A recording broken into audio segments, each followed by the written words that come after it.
This is episode 8 of the Relentless Voice by your host, Bruce C. Carter. And y'all who've been watching, you already know I'm not here to do what?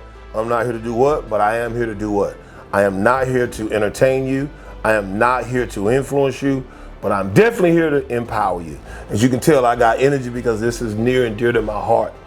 This is about fatherhood, building bridges, fathers, families, and communities. That's what it's gonna take to create this change that we have to get in this country.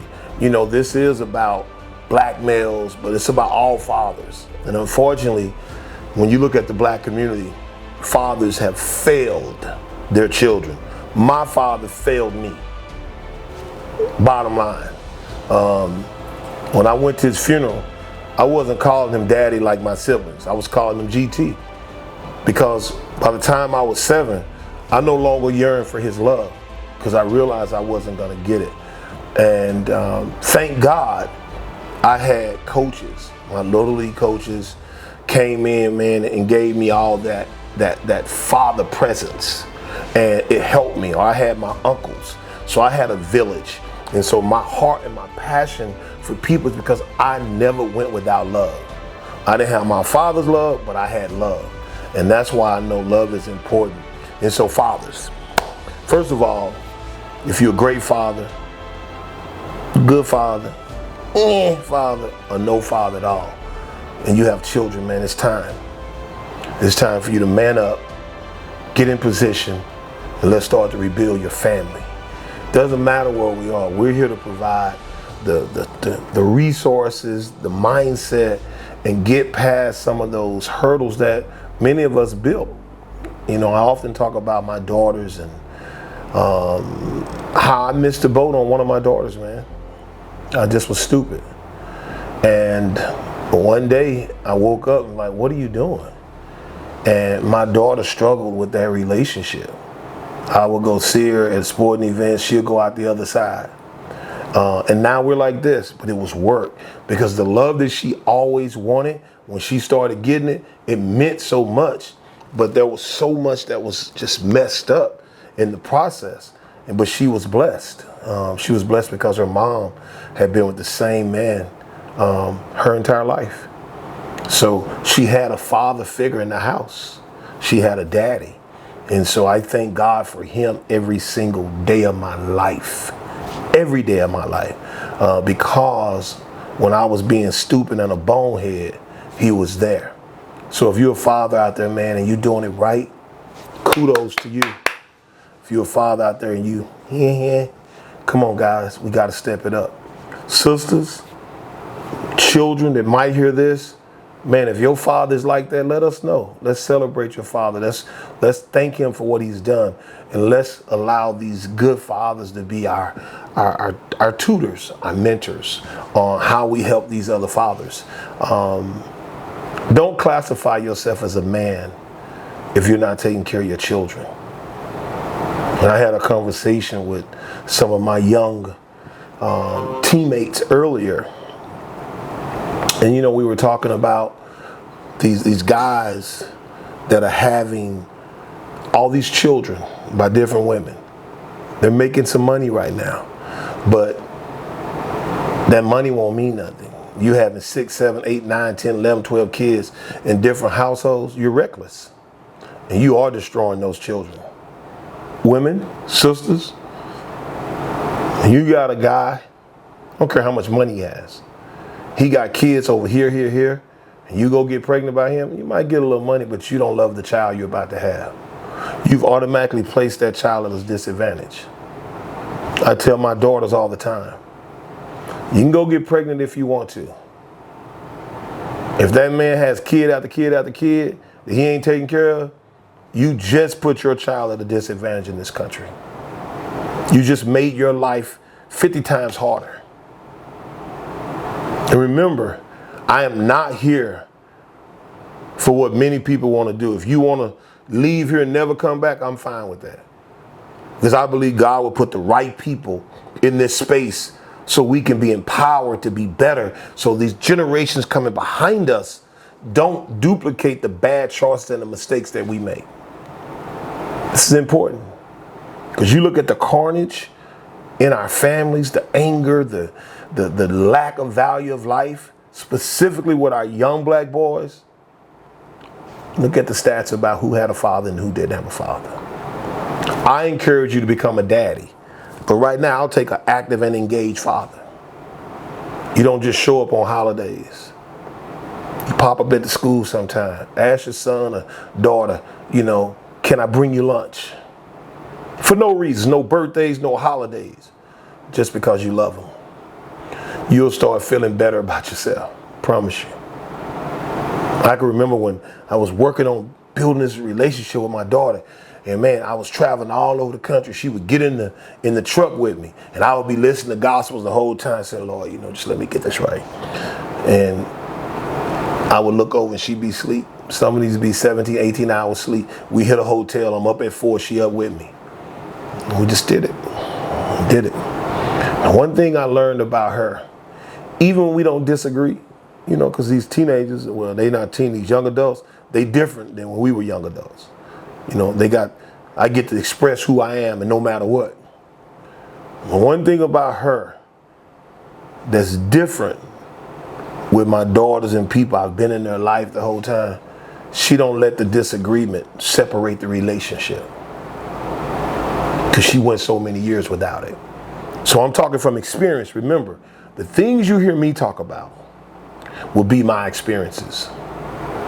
That means they're truthful, and they're here to make you think.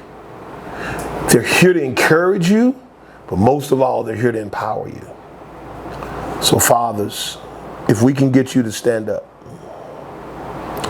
don't just become a parent. Don't become a sperm donor. Don't be that dude and then you're not that dude. Consider the actions. Because for those fathers who have abandoned their children, you're part of the problem in Black America. You're the reason why crime is high. You're the reason why drugs is running rampant in many communities. You're the reason why people are filled with anger. Because you was not in your position. But the good thing about it, it's not too late. It's never too late to take your position. And there's a process. There's a lot of work required. But man, I promise you, if you start down that road, and you start to see it come to life, you won't walk away from it. That's what we got to do. Because once we can start to get enough fathers to just take their place, naturally families will be moving down the road. That don't mean you and your child's mom is going to have a relationship between the two of y'all in a relationship, but you're going to have a relationship between the two of y'all that's about the relationship. So you start, and me, let me say me, I don't like to say you, but me. There are some conversations I don't even have with my daughter's mom because I know nothing good's coming out of it. I just let them have it. I've learned to father my daughters in their young adulthood. I've learned to look at some of the choices they make, weigh in on it to a point where if it was me, I would do it this way. I don't tell them what to do directly because if I didn't give it to them when they were here, I missed that. So you have to learn how to parent your children different as they have some age and they have their own children, they have a life and they have responsibilities. But we have to become men. We got to step up to the plate and we got to handle our business. And if you're a man that had a child, man, and you won't own up to your child, you're not a man. You're worse than a boy. Your actions have consequences. So to deny a child, that's got to be the worst thing that you could be. That's some of the lowest people in the world. But guess what? It's not too late. What I found was your children, man, they don't even care if you're a crackhead. They don't care if you're on drugs. If you love them and you fighting and you come back, man, them are some of the best kids you can have. But you got to come back right. Families they've been destroyed. You'll fall out over $20. You'll fall out over a text message that you missed 2 words in the text message. It's so easy to write off the very people when tragedy strikes and you're at your lowest point and you're in need. You'll discard those people for a stranger. And when that stranger walk your behind down and treat you bad and put you out, you got to go back to the very people that you turned your back on. Family. Yeah, you need to set boundaries for family. You need to hold family accountable. You don't have to be a doormat for family, but they're family. And so as we continue to work and we lay out our plans, everything you hear or see me involved in is solution-based, practical. Do it, you get a result. Do it again, you get a result. Do it again, you get a result. And I promise you, if we focused on becoming empowered versus that other stuff, you'll get down the road. And collectively, our communities will be safer. There are parts of this country that I would dare not go to the ATM machine, no matter how bad I need money. Because in my heart and in my mind, the chance of something bad happening to me is high. We go certain communities, I don't go to fast food places because I deal with the truth. Unfortunately. But it's not too late. Everything that we're dealing with, as long as we have breath, it's not too late. But we got to be willing to be empowered. We have to be serious about this. Man, I'm telling y'all, the more I get into these podcasts, the mics get hot, the lights start shimmering. Some stuff gonna happen around here that's gonna make sense. That's what I can guarantee you. And what we're gonna do, I'm going to make sure that we gravitate to change. We have to be willing to accept truths, hard truths. And in those truths, we got to be willing to deal with ourselves. I have no problem confronting myself. When you get to that point, now you're on the path for being better. Because with our fathers being in place, our families being rebuilt, and our communities focusing on safety, then all the talent that we have, it starts to flourish. But if you think about the number of lives in America that's cut down for senselessness in these large urban cores, thousands every year, how much talent have we lost? Why are we absent in certain places? Because we're dying for no reason. Families are not connected, until a funeral takes place. And unfortunately, I've seen us care more about the dead than we have those that's living. So if you see me riding around in something and it says, who really cares? The question is, who really cares? My answer, very few people. Very few people care about your well-being. Very few people care about your progress. Very few people care about your dreams. And that's an issue. It doesn't matter which hat I pick up. I really care. I really care. I really care. I really care. I really care. I have woke up sometimes and I've said, God, why? Why I got to do this? Do you know when you talk about empowering people, how difficult that is? They don't want to be empowered. They'll spend $500 to go to a concert. They won't spend $5 to be empowered. They'll put our children in everything but something that's going to empower your child. If you wait on the school district to teach your child and that be the only avenue, get ready to forever need to having to support your child. That's just a fact. We have a long way to go.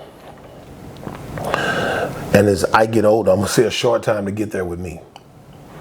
So I must develop this group that's coming behind me.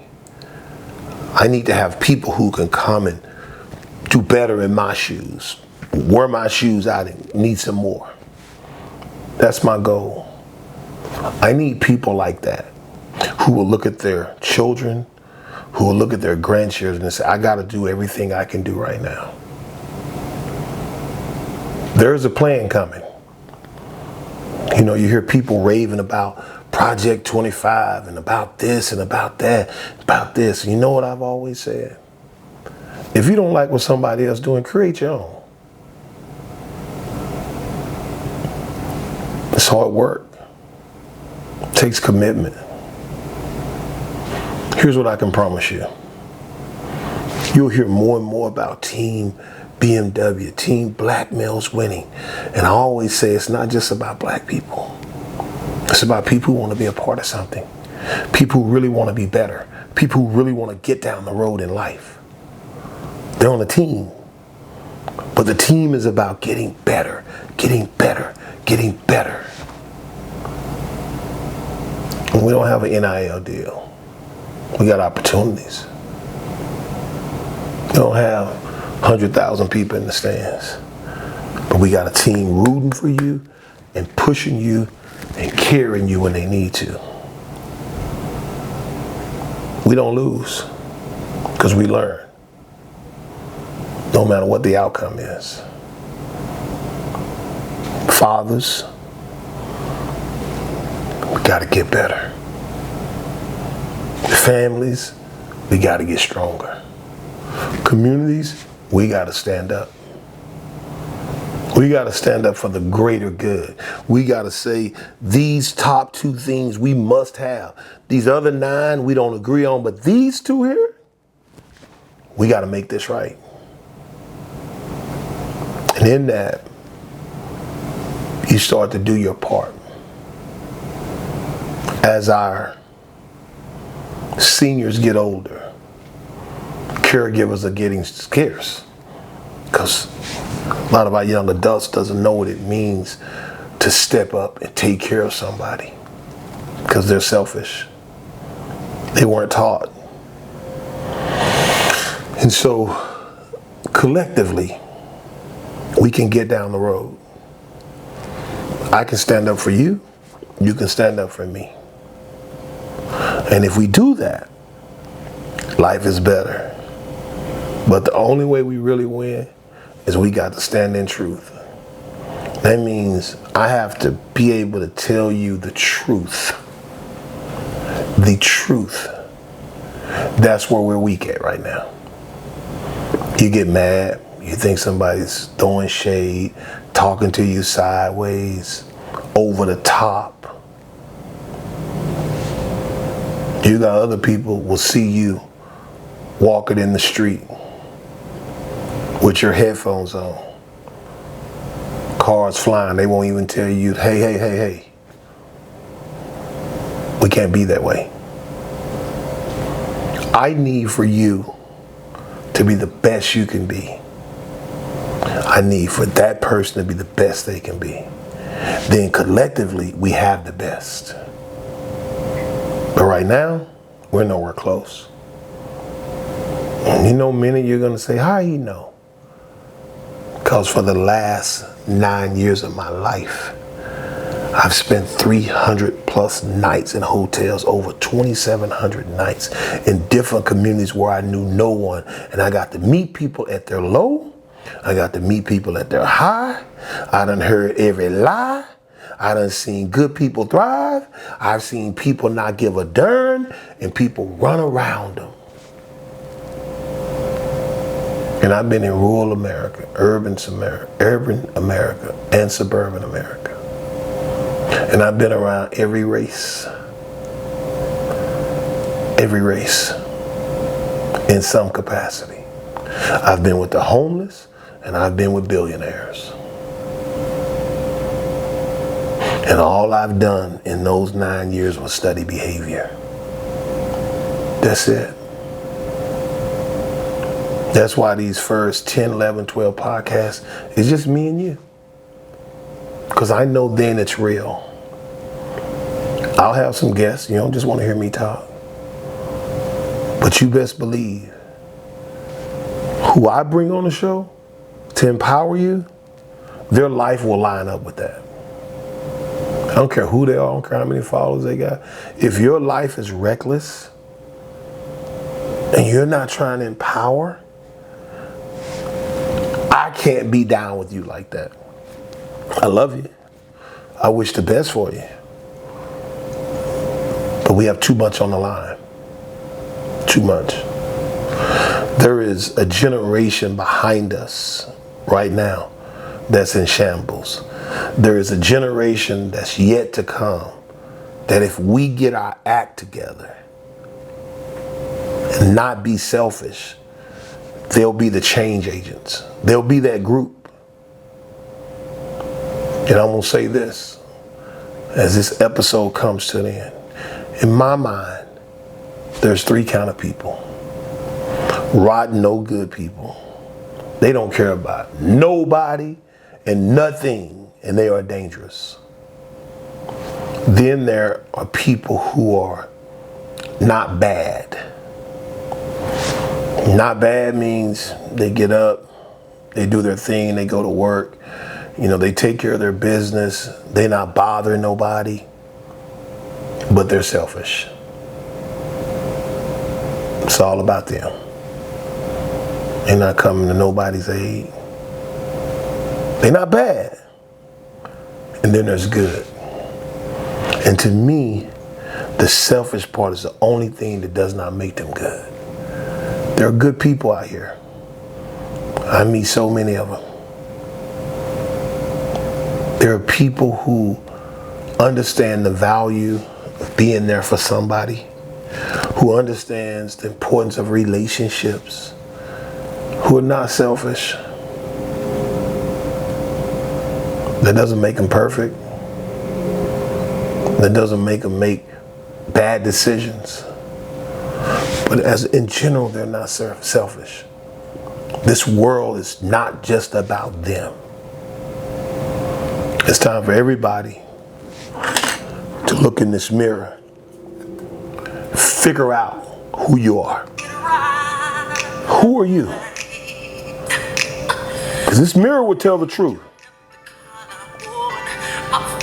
This mirror will. And if you can look in this mirror every day, all day, and be honest with yourself, man, you'll grow. You'll go from being a good father to a great father, from a father to a good father, from no father to an father to a good father to a great father. But if you lie to yourself, you're dangerous. This mirror right here, it'll help you. If you're willing to start with that man in the mirror, today is the day that you can get it done. Man, you've listened to episode number 8. I hope you followed all the way through. We off and running. We got some more stuff coming. And I promise you this, we about to get this done because I'm getting older and older and older and I don't have that energy. So join the team. Let's make this happen.